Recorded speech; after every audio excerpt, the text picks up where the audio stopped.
அனைவருக்கும் வணக்கம். தமிழ் கேஎஸ்ஆர் சேனலில் அரசு தேர்வுக்குரிய 7ஆம் வகுப்பு இலக்கணம் ஒரு மதிப்பெண்கள். இனிக்கும் இலக்கணமாம் இன்பம் தரும் இலக்கணம். 1. சொல்லின் வேறு பெயர்கள் யாவை? மொழி, பதம், கிளவி. 2. இலக்கிய வகைகள் சொற்கள் எத்தனை? 4. 3. எளிதில் பொருள் விளங்கும் சொற்கள் எது? இயற்சொற்கள்.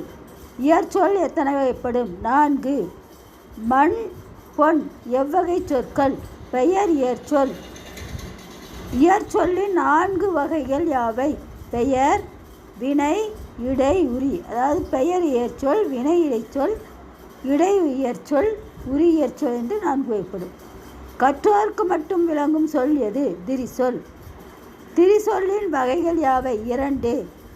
பல பொருள் தரும் ஒரு சொல் என்பது எது? திரிசொல்.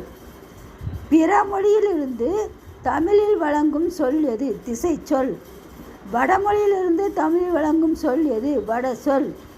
வடசொல் எத்தனை வகைப்படும்? 2. 1. தற்சமம், தற்பவம்.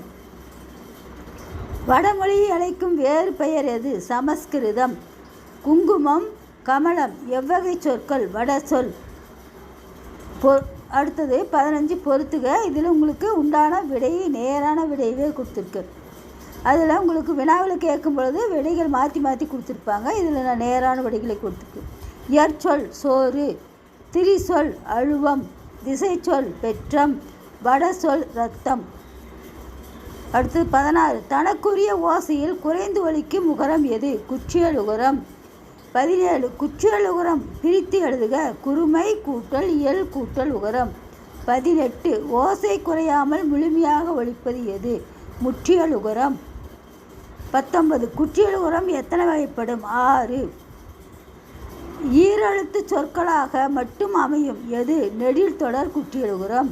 21. ஆயுத தொடர் குற்றியலுகரம் எவ்வாறு வரும்? ஆயுத எழுத்தை தொடர்ந்து. 22. உயிர்மை எழுத்தை தொடர்ந்து வரும் எது? உயிர்மை எழுத்தை தொடர்ந்து வரும் எது? உயிர் தொடர் குற்றியலுகரம். 23. வன்தொடர் குற்றியலுகரம் எவ்வாறு வரும்? வல்லின மெய்யெழுத்தை தொடர்ந்து. 24. பங்கு, மஞ்சு இது எவ்வகை குற்றியலுகரம்?